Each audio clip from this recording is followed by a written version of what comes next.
estás, cierra tus ojos y eh, hagamos una oración, Señor, dándole ese tiempo. Señor bendito, damos gracias por la oportunidad de estar nuevamente reunidos en tu nombre. Gracias, Dios, porque eres bueno, porque eres fiel, porque el conocerte a ti es el bien, Señor, y porque podemos estar reunidos en este momento en tu nombre. Permite, Padre, que sean agregados los que sean necesarios que estén. Guarda nuestras vidas, Señor, bendícenos. Y permite, Padre, que esta palabra el día de hoy sea de bendición, Señor, que entre en nuestras mentes, en nuestros corazones, Señor, abre nuestro entendimiento, que nuestro espíritu sea sensible y que tu palabra, Señor, que es viva y eficaz, Señor, es más cortante que toda espada, penetre, Señor, hasta lo profundo. Y gracias a Dios porque tu palabra nunca regresa vacía. A ti sea la honra y la gloria por siempre, Señor, y gracias por este tiempo. Amén. Bueno, ahí a los que están conectados, porfa, sí, pueden tener sus cámaras prendidas para ir participando y bueno, termina el tema que tenemos pendiente. Si recordarán, hace 2 semanas estuvimos viendo, bueno, desde hace 3 semanas venimos viendo el tema de el reino de Dios y después el sermón del monte. Y bueno, hoy estaremos concluyendo este tema, eh, que ha sido extenso, pero bueno, creo que ha sido enriquecedor por conocer cómo el reino y la parte que Dios nos manda a vivir ahora es muy diferente a lo que el mundo dicta, cómo el reino de Dios tiene un esquema, y lo dice bien en Deuteronomio, que Dios le dictó al pueblo de Israel estatutos, mandamientos, decretos, los cuales el pueblo de Israel se fuera guiando.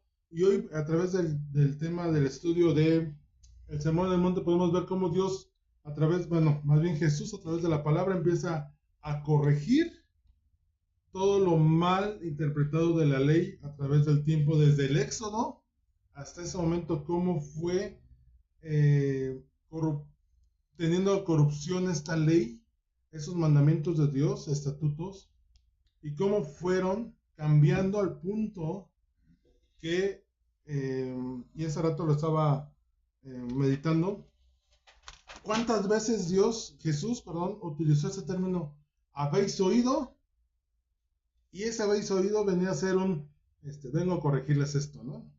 Era así, pero no es así, ¿no? Les enseñaron así, pero no es así. Y la realidad es que, si nos damos cuenta, todo esto que hemos estado viendo en estas 2 semanas es no seamos fariseos. Todos estos conceptos que hemos visto que Jesús vino a corregir, por acá le voy a hacer sobrepeso aquí, para que no se mueva tanto. Vino a corregir es tantas prácticas fariseas transmitidas a través de la vivencia de los fariseos, valga la redundancia, transmitido al pueblo y que se hizo costumbre. Y que hoy en las iglesias tristemente podemos ver muchas de esas actitudes y que Dios ahora dice, no, espérame, tengamos conciencia, y Pablo ataca mucho eso también en las cartas, y en 1 Corintios algo que ataca mucho con el pueblo, con los corintios no es, no vivas como anteriormente contaminado como estabas antes, ven a vivir ahora como Jesús quiere y estableció de acuerdo a lo que Jesús enseñó. Entonces, para terminar este pasaje de primera del Sermón del Monte, perdón, vamos a Mateo 7. Hoy lo tienen, vamos a terminar estos temas. Y bueno, vamos a empezar con algo duro, pero bueno, así bien escrito. David, ¿me puedes ayudar con la lectura de Mateo 7 del 1 al 6, por favor? Del 1 al 6. No juzguéis para que no seáis juzgados, porque con el juicio con que juzgáis seréis juzgados, y con la medida con que medís os será medido. ¿Y por qué miras la paja que está en el ojo de tu hermano, y no echas de ver la viga que está en tu propio ojo? ¿O cómo dirás a tu hermano, déjame sacar la paja de tu ojo, cuando está la viga en el ojo tuyo? Hipócrita, saca primero la viga de tu propio ojo, y entonces verás claro para sacar la paja del ojo de tu hermano. No deis lo santo a los perros, ni echéis vuestras perlas delante de los cerdos, no sea que las pisoteen y se vuelvan y os despedacen. Ok, aquí Jesús nos está hablando de cómo ahora la forma de relacionarnos en el reino es diferente a lo que nos dice el mundo y es la forma de ver y actuar con los demás. Si tú te vas al contexto mundano, al contexto del mundo, es muy fácil juzgar, inclusive dentro de la iglesia, aún conociendo a Cristo, la línea entre el comentario y el juzgar es muy tenue, ¿no? Es muy delgada esa línea y es donde tenemos que tener cuidado. ¿Cuánto no hemos juzgado, no? Y en la forma que juzgamos, en la forma que juzgamos, perdón por el comercial, en la forma que criticamos hoy o comentamos el día de hoy, caemos en esa tendencia a juzgar. Y no lo hacemos con cuidado. Dice Juan 7:24, miren más allá de lo superficial, de la superficie para poder juzgar correctamente. Jesús en el pasaje de Juan nos enseña que sí hay una forma correcta de juzgar y es yéndote a lo profundo de lo que vas a hablar, no en lo superficial. Y a veces nosotros queremos mucho en el tema de juzgar por lo que vemos sin conocer el trasfondo. Por ahí algún conferencista decía, y es muy cierto, detrás de toda persona difícil hay una historia difícil. Y a veces juzgamos a la persona por su actuar de primera mano sin saber todo el trasfondo que trae, todo lo que ha vivido o todo lo que ha padecido, que lo ha llevado a hacer y actuar de esa manera. Ahora, dice, no juzguéis a los demás y no serán juzgados. Esto es, lo que siembras cosechas. Y la realidad es que a veces en la forma en que nosotros juzgamos va más allá de una crítica constructiva. ¿Dónde estaría? Y entonces aquí entramos en un tema. ¿Cómo sería un juzgar o una crítica sana? Y preguntándoles a Dios, me dio una respuesta pues, demasiado obvia. ¿En qué momento tu crítica me glorifica? Y entonces nos vamos a pensar, lo que vas a decir, hay una historia por ahí, una enseñanza que decía que un discípulo de Aristóteles llegó con él y dijo, oye, Señor, tengo algo que decirte. Y digo, espérame, ¿de qué es? Es que alguien habló algo sobre ti. Y le dijo a Aristóteles, a ver, espérame, antes de que me digas, a ver, ¿te consta lo que dijeron? No, señor, pues alguien me contó. Bueno, entonces no pasa la primera barrera de la verdad. Segunda, ¿es cierto? No, pues la verdad es que no dicen algo que, pues conociéndote, pues no es verdad. Entonces la prueba de la veracidad tampoco pasa. Y la tercera ¿es necesario que me lo digas? Pues no, la verdad es que si te lo digo no tiene afectación. Entonces el tema de la importancia tampoco pasa esa barrera.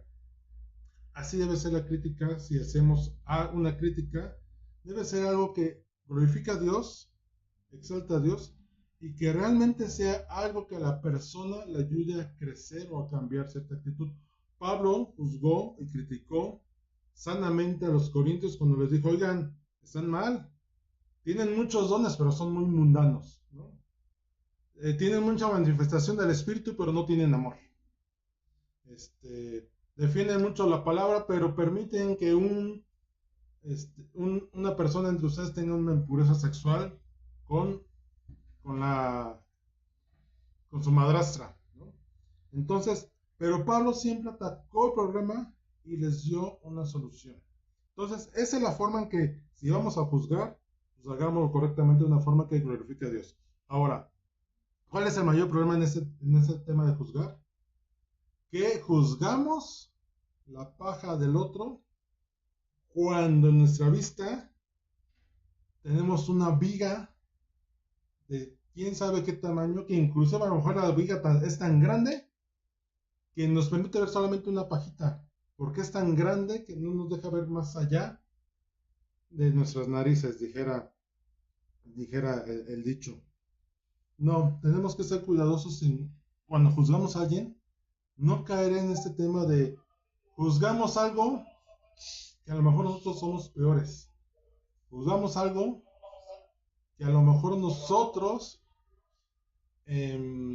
padecemos de eso, ¿no? Entonces, ¿qué debemos hacer? Pues tener sabiduría en lo que hablar y primeramente pasarlo por nosotros. Yo lo estoy cometiendo. Oye, ¿y tú cómo vas a juzgar que alguien robe y a lo mejor tú robas? Ajá. Entonces, eh, viene esa parte de que nuestra forma de juzgar a los demás no sea un juicio parcializado, hipócrita, con ventajas a cualquier otro tipo de juicio injustos y están prohibidos delante de Dios. Debemos hacer algo que glorifique a Dios. Ahora, siguiendo en el siguiente punto, ¿alguien me ayuda con Mateo 7 del 7 al 11, por favor? Por ahí, Oso, si me ayudas.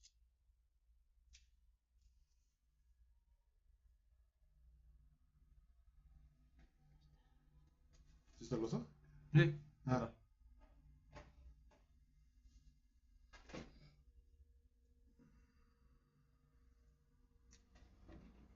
¿Me escuchas? ¿Me escuchas? Sí, ahí está. Sale.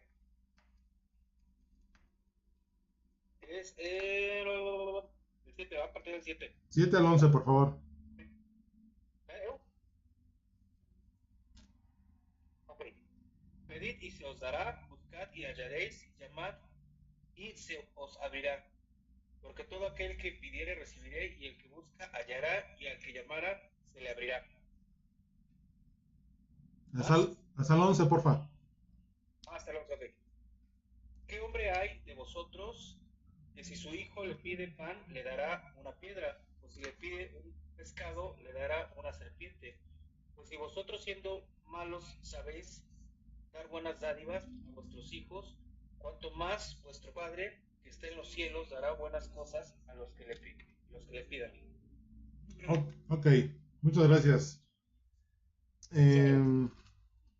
Y aquí habla sobre la oración eficaz. Y hay un problema, ¿no? Que oramos y no recibimos porque dice Santiago, porque pedimos mal. Y el contexto es que pedimos o le decimos a Dios, dame, dame.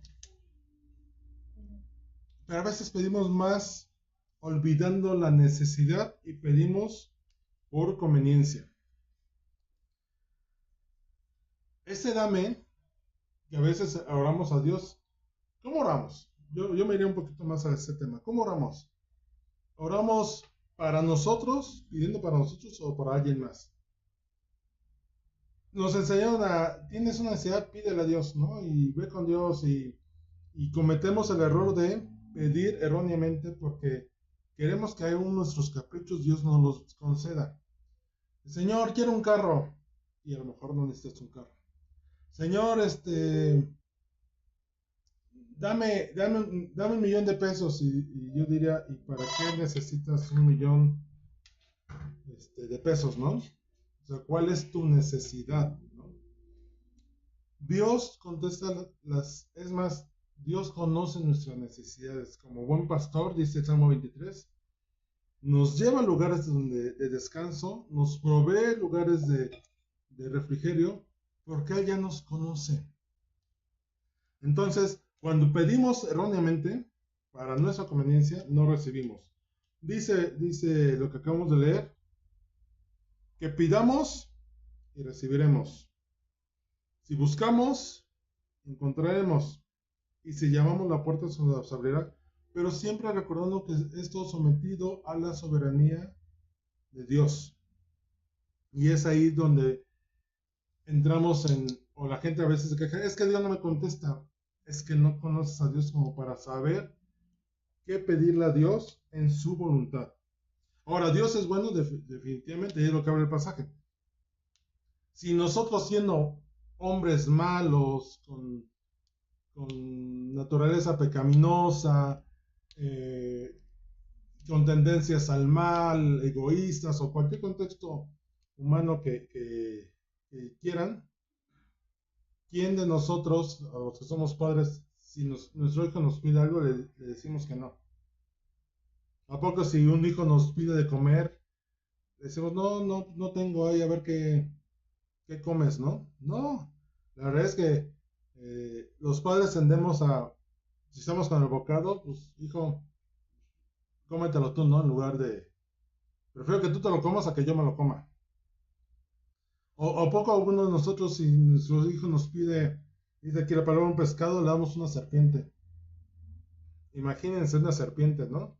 Un pescado es un pez muerto, listo para comerse. Y hagan la conversión, una serpiente, ¿qué sería?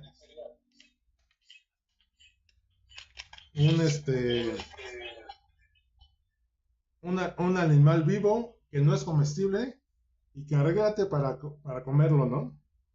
Entonces, no, Dios siempre nos procura lo mejor. Dios siempre nos da lo mejor. Entonces, simplemente es saber pedir correctamente delante de Dios. Dios no actúa como nosotros, pero sí mucho mejor que nosotros. Si nosotros damos buenas cosas, aún dentro de nuestras deficiencias humanas, Dios nos da muchas cosas mucho mejores porque Él es superior a nosotros. Ahora, a ver, mamá, ¿me ayudas aquí, por favor, con Mateo 7:12? Así que todas las cosas que queráis que los hombres hagan con vosotros, así también haced vosotros con ellos, porque esto es la ley y los profetas. La regla de oro, gracias. Es un principio ético del reino. No sé si han visto la película, creo que sí, o los comenté, la película de Cuarto de Guerra.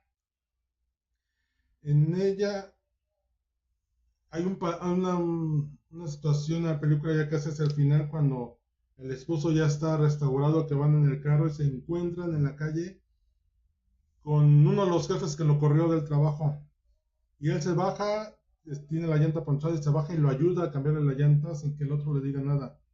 Y la niña, su hija, le dice, cuando regresa al carro, le dice, papá, ¿qué hiciste? ¿Por qué lo hiciste? Y dice el papá, es que ahora voy a tratar a los demás como quiero que ellos me traten a mí. Esa es la regla de oro. Este contexto de la regla de oro, que es haz con los demás como quieres que te hagan, es un principio que inclusive en el hinduismo o en el budismo ya existía hace tiempo, nada más que en forma negativa. El contexto que ellos enseñaban era, lo que odias que te hagan a ti, lo que es odioso para ti, no lo hagas a los demás. En una forma negativa. Jesús nos dice al revés, nos enseña al revés de una forma positiva. Haz con los demás como quieres que hagan contigo. Si lo ven de forma negativa, ¿qué ventaja hay? Que no te hagan las cosas que te molestan. Entonces, si no hacen las cosas, por ejemplo, a mí no me gusta que me piquen las costillas, ¿no? Es algo que a mí me irrita. Entonces, el concepto a la negativa sería, pues entonces, no, para que no me piquen a mí, no voy a picarle a alguien más.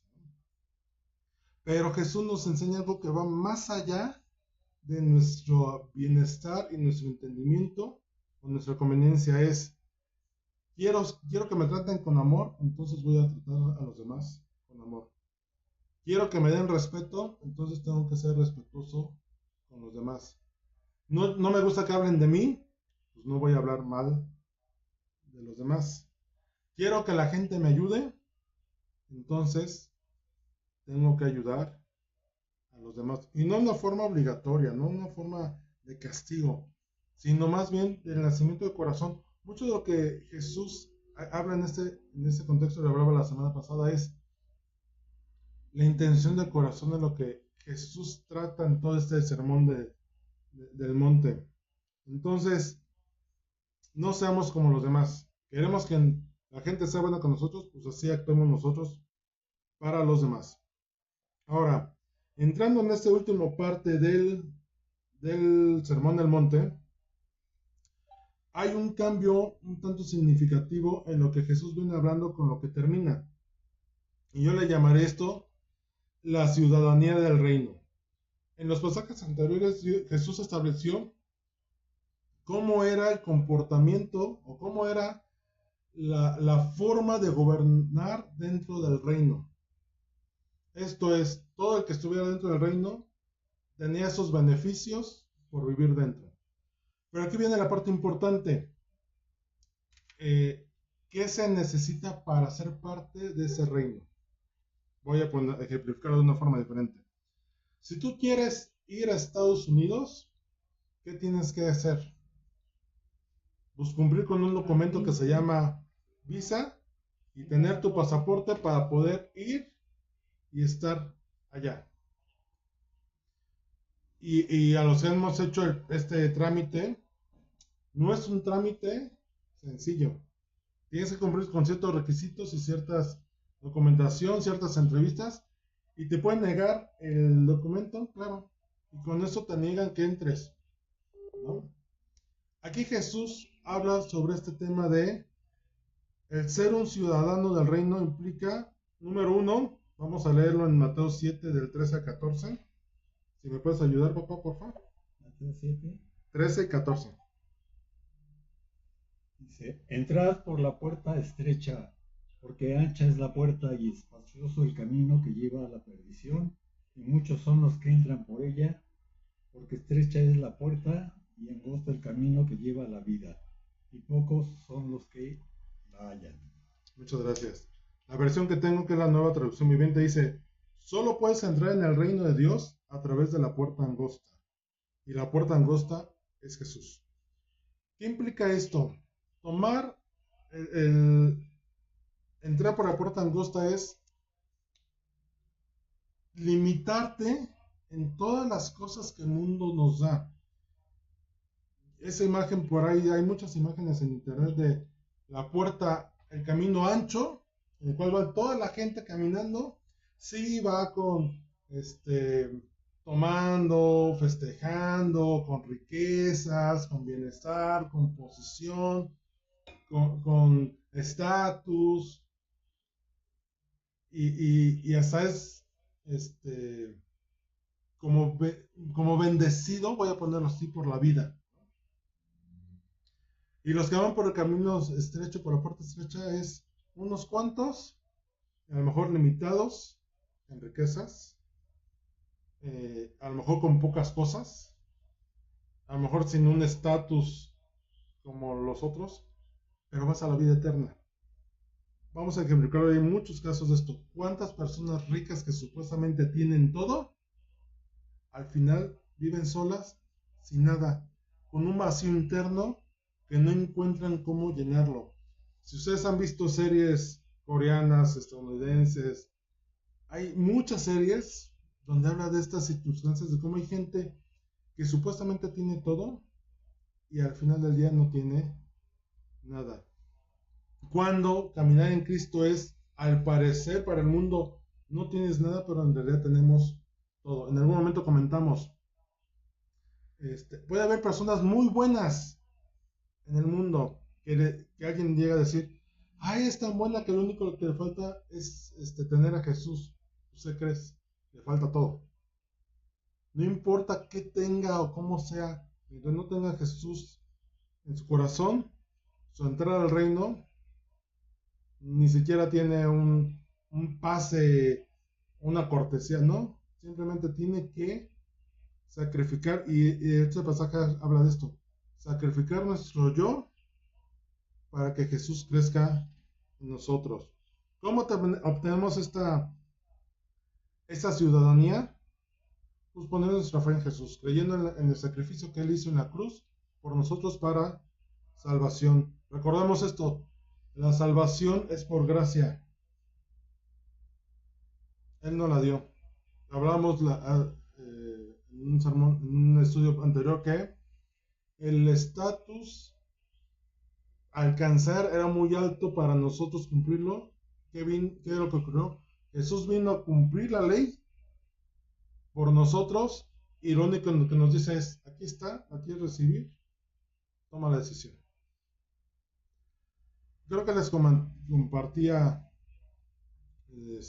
no sé si ya lo compartí aquí, pero en el Antiguo Testamento, cuando el pueblo de Israel, andando en el desierto, fueron atacados por serpientes y los picaban, el pueblo fue y se quejó con Moisés, y Dios le dijo a Moisés que hiciera una serpiente de bronce y la pusiera en medio del campamento, y cualquiera que fuera mordido por serpiente, si él volteaba a ver la serpiente colgada, en ese momento sería sano.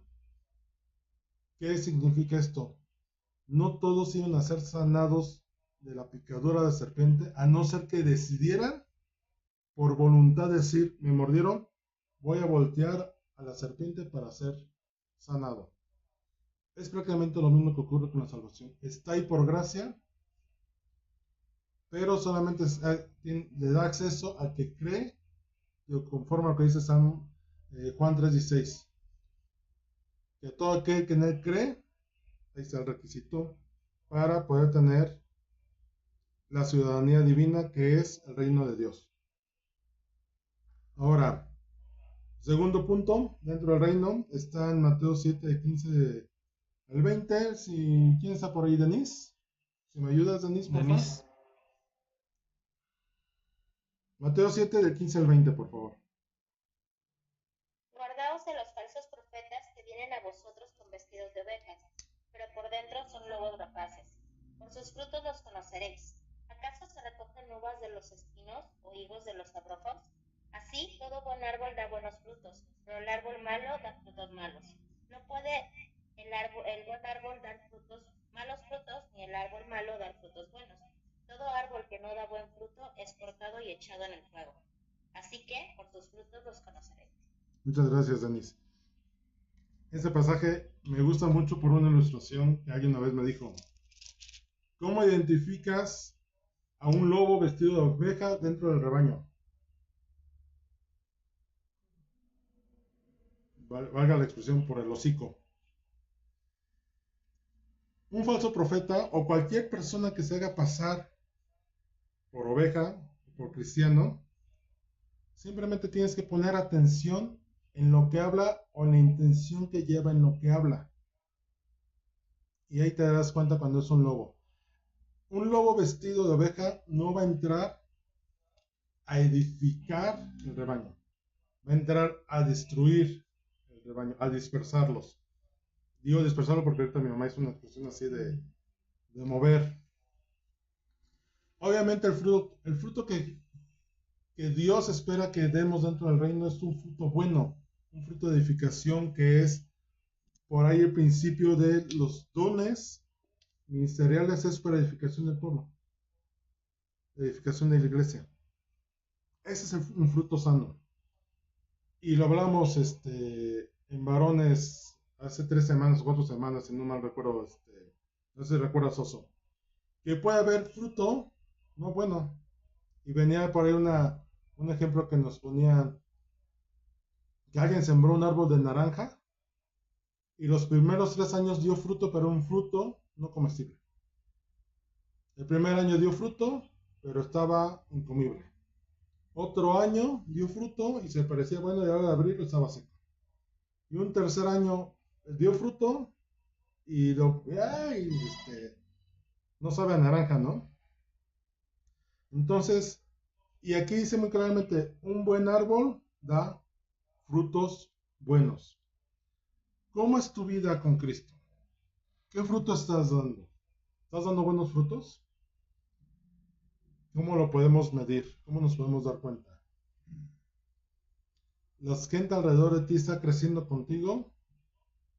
¿O te están dando la vuelta y decir, ay, no me voy a juntar contigo porque no me dejas nada bueno? Un buen fruto te vas a dar cuenta por la forma en la que habla. Decía alguien, y por ahí está en Facebook, ¿no? Sí, y lo platicaba con mi hijo en algún momento. Si una persona viene a hablarte mal de ti otra persona, ten por seguro que va a hablar de ti con alguien más, ¿no?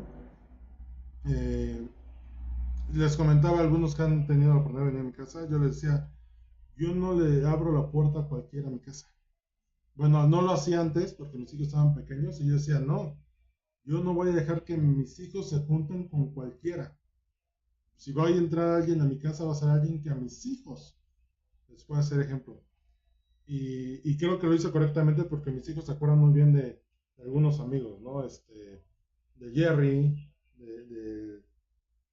de Alejandro, compañeros de trabajo, que siendo conversos, yo tuve cuidado de quién invitar a mi casa, cuidando esto, ¿no? Que fuera un buen fruto, que les den un buen fruto a mis hijos.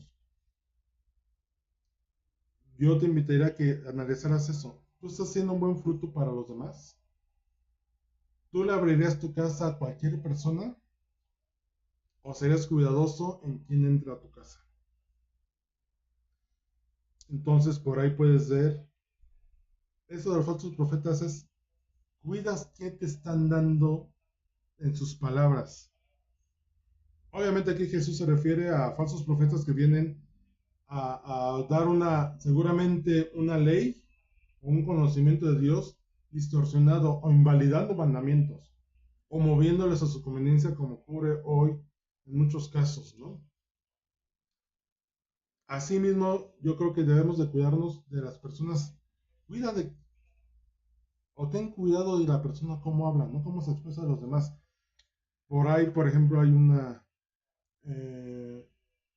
un consejo, ¿no? Que decían, ¿quieres saber cómo la muchacha que se va a casar, ¿no? Con el novio, ¿quieres saber cómo te va a tratar? Ve cómo trata a su mamá, ¿no? Ese sería ver buenos frutos en los demás. El siguiente punto, hablando del tema de la ciudadanía, es la identidad. Dice en Mateo 27, 21 a 23, yo lo voy a leer, dice, no todo el que me llama Señor, Señor, entrará en el reino del cielo. Solo entrarán aquellos que verdaderamente hacen la voluntad de mi Padre que está en el cielo. El día del juicio muchos me dirán, Señor, Señor, profetizamos en tu nombre, expulsamos demonios en tu nombre e hicimos muchos milagros en tu nombre. Pero yo le responderé, nunca los conocí, aléjense de mí ustedes que violan las leyes de Dios. Es la traducción, nueva traducción viviente. Algo importante dentro del reino es hacer la voluntad de Dios. Por ahí hay una canción y hay un texto, por ahí muy publicado, dice, que habla de estos, me llamas Señor, Señor, y no me obedeces. Me llamas maestro, y no me preguntas. Me llamas doctor, y no crees que te puedas sanar, ¿no? Y así vienen varios contextos. Por eso específicamente el nombre del Señor, Señor. Señor, le decimos a Jesús, pero no estamos dispuestos a obedecerle. Y dentro del reino de Dios, es una de las partes primordiales si queremos ser discípulos de Jesús. Volvemos al punto, menguar nosotros para que Jesús crezca en nosotros. Y eso nos trae identidad. Seguir a Jesús es congruente con lo que vives y con quien crees. No puedes decir, soy hijo de Dios, y lo que menos quieres hacer es la voluntad de Dios. No es congruente el concepto. Ahora, dice, ¿qué es lo que ocurre? Y eso David me lo compartía y creo que lo compartió en el grupo. Podemos traer mucho a Jesús en nuestra boca, pero necesitamos que Jesús nos traiga en su boca. Que cuando nos presentemos ante Él, nos diga, sí te conozco, David, sí te conozco, Guadalupe, Arturo, sí te conozco, sé quién eres. Y no que digan, pues sí, hiciste cosas en mi nombre, pero hiciste cosas en mi nombre que yo no te mandé a hacer. Y a veces la iglesia está llena de mucho activismo, creyendo que hacemos cosas para Dios y en las cuales Dios no está presente ni por error. Ni siquiera está invitado, es más, ni siquiera está avisado que va a haber tal actividad en su nombre. Por ahí en uno de los Chicks, si recuerdan los Chicks, esos libritos chiquitos que traen un pequeño mensaje, hay uno que creo que se llama el vuelo 743 o un número ahí. Y van unos pastores muy famosos, misioneros, y un converso de apenas un mes, un año. Entonces empiezan a entrar la plática y dice, usted es el pastor famoso que lleva, no, sí, oye, ¿cuántas almas ha llevado a Cristo? Le pregunta a la persona. No, es que Dios no me llamó a eso, Dios me llamó a otro ministerio. Y dentro de la plática la persona le pregunta, oiga, ¿y si se muere hoy, va al cielo? Oh, sí, por supuesto, yo tengo un lugar allá privilegiado, es más, casi tengo una entrada VIP al cielo.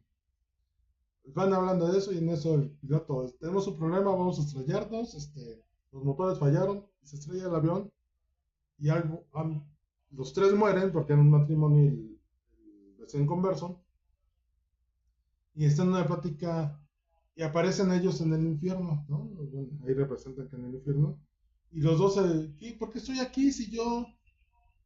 Y uno de los demonios dice, pues sí, hacías cosas en el nombre de Jesús, pero nunca te dijo, ¿no? Nunca Dios estuvo en lo que tú hiciste.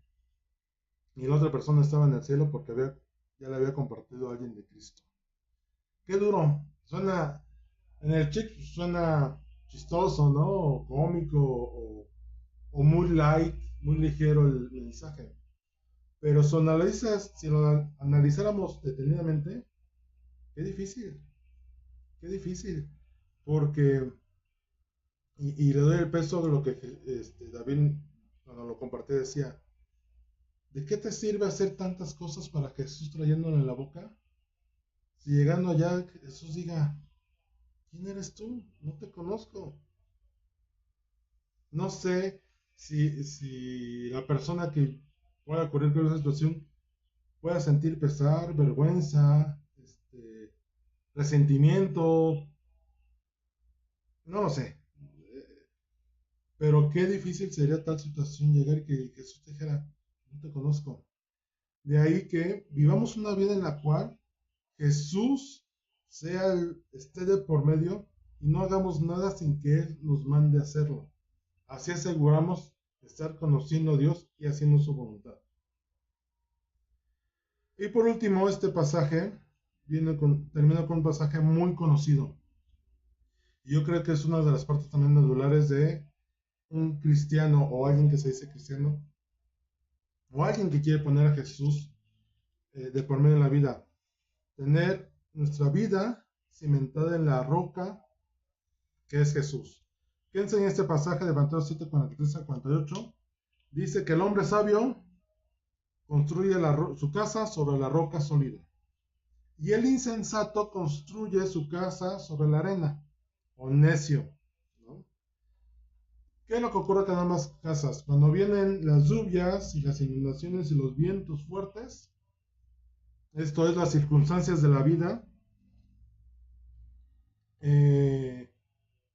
Mateo 7, 43 al 48. No, pero Mateo 3. 7. Pero Mateo nomás 7, 43 al 48. No, es del 24. No, al perdón, 29. 23 al 20. Del 24 al 29. 24 al 29. No corregí aquí el número, pero sí, 24 al 29, perdón. ¿Qué es lo que ocurre? Hay gente que cree estar en Cristo, pero no pone nada en Cristo. Y Jesús es muy reiterativo, si se dan cuenta en este concepto, de diferentes maneras, por eso dice que hablaba en parábolas, ejemplificando las cosas. Y no, volvemos a este punto. Decimos, Señor, Señor, pero no somos lo que quiere. Le entregamos nuestra vida, pero no estamos dispuestos a entregarle ningún área de nuestra vida, ¿no? Y eso es edificar sobre la roca.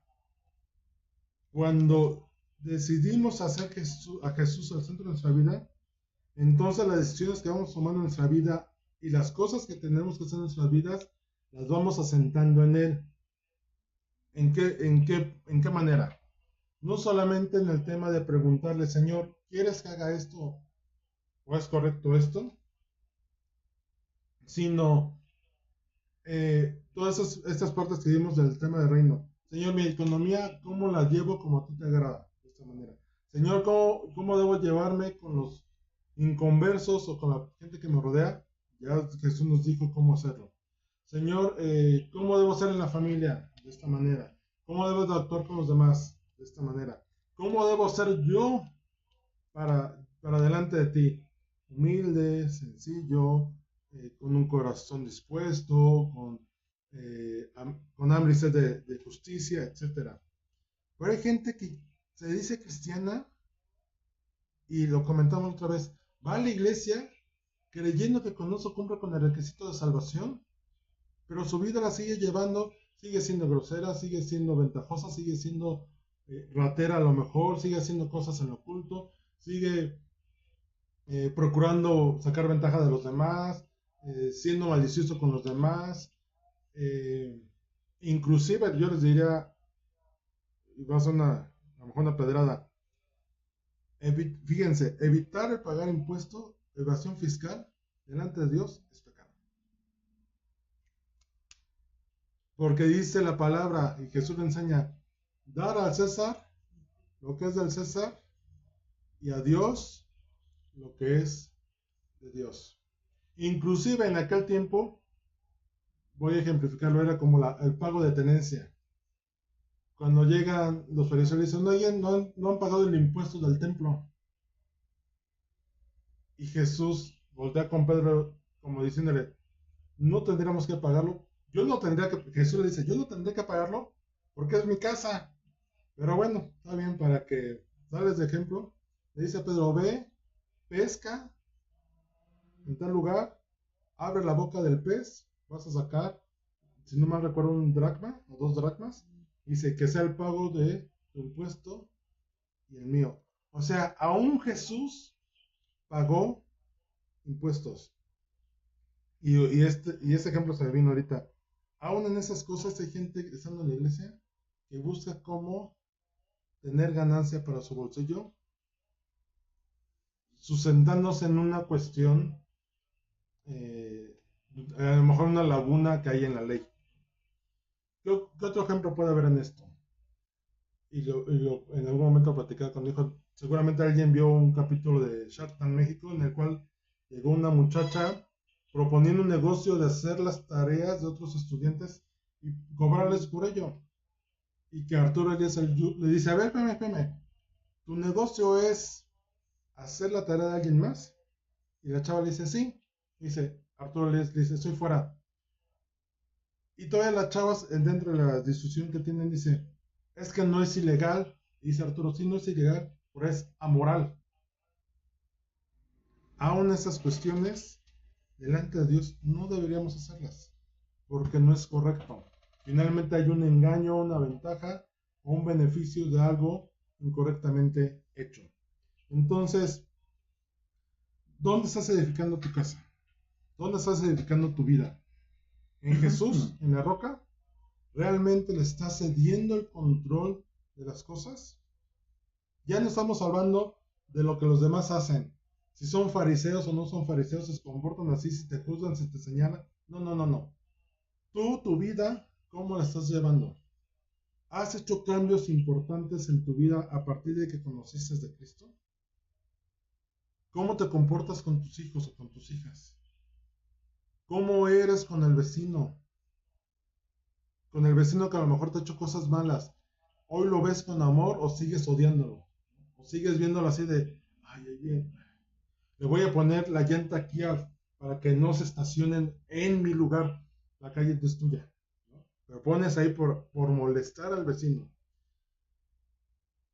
A veces tenemos que estar abiertos a ser instruidos y moldeados por Dios de las maneras que menos imaginas. Por ejemplo, aquí en la esquina de la casa hay un señor que comúnmente me lo topo, vive en la segunda casa, un señor de bigote. No lo conozco al señor, en la vida lo había visto. Pero cada que paso, o bueno, antes pasaba, me decía buenos días y me sacaba de y me está hablando a mí, y ya, ¿no? De ahí empecé a saludar. Ahora lo veo y a veces yo busco ganarle el saludo. Buenos días, señor, ¿cómo está? A veces somos tan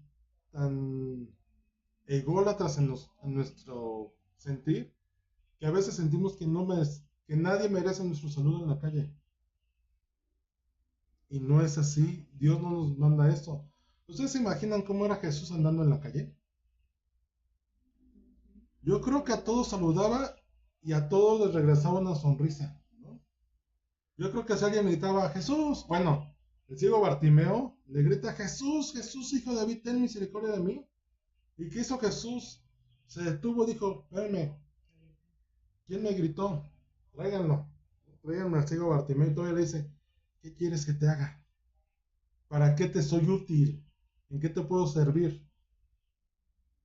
¿Y qué es lo que hizo Bartimeo? Señor, que recobre la vista. ¿Y qué dice Jesús? Recíbela. Tu fe te ha salvado. ¿Qué ocurrió con la mujer del flujo de sangre?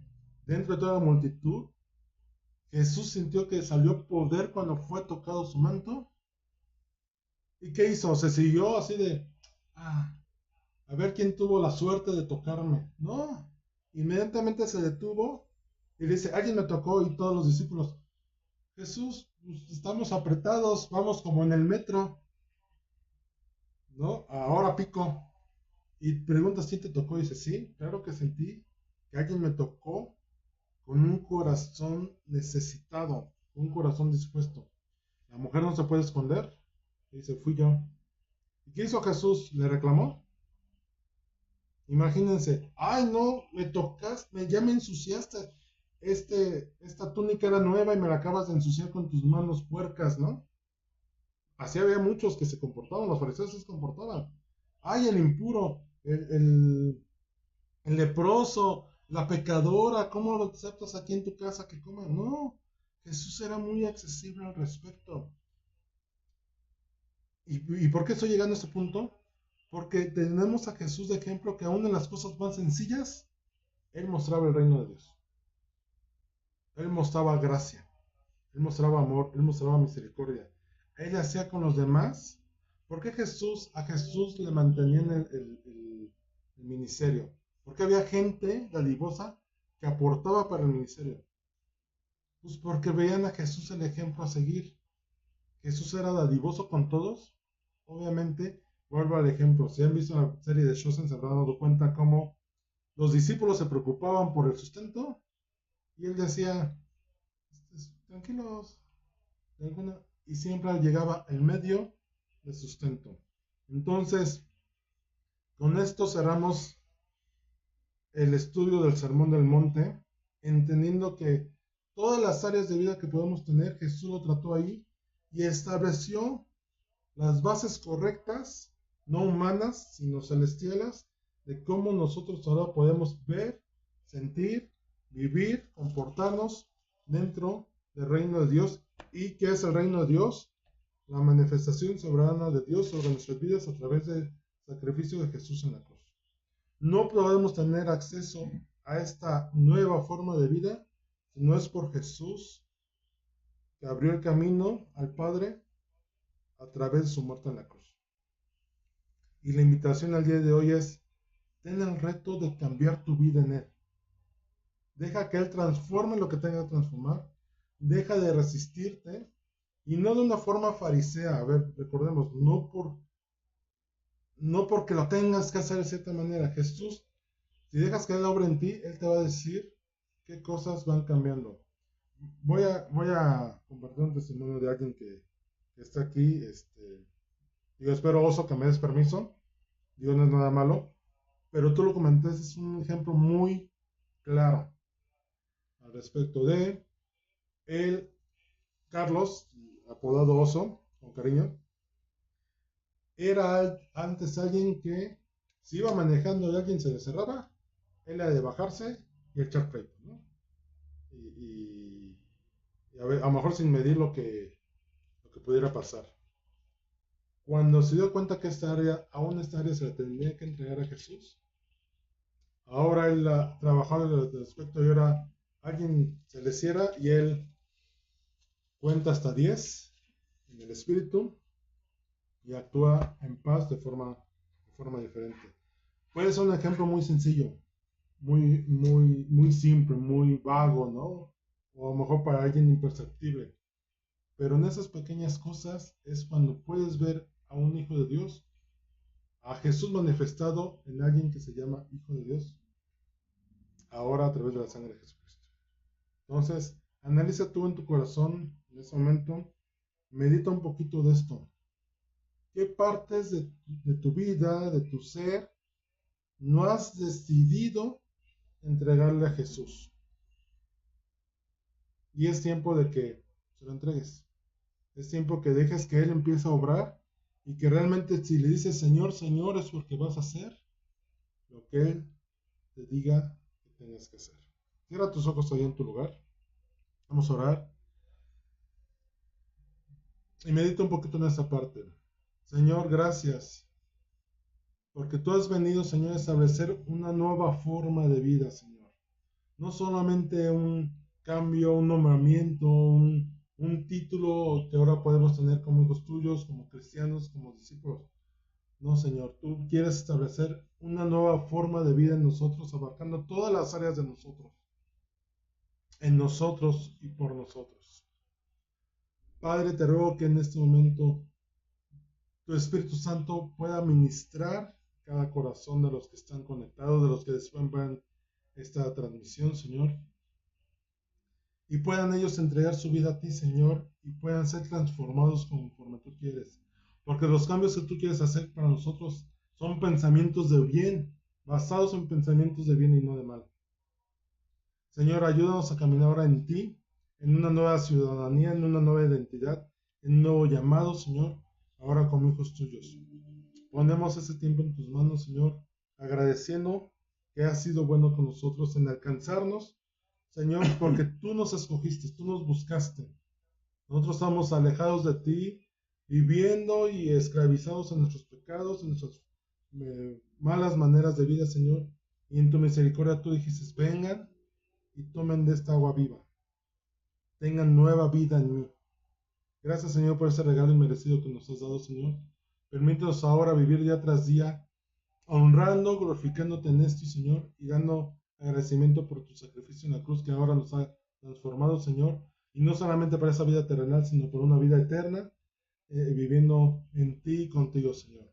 Gracias por todo eso en el nombre de Cristo Jesús, nuestro Señor y Salvador. Amén.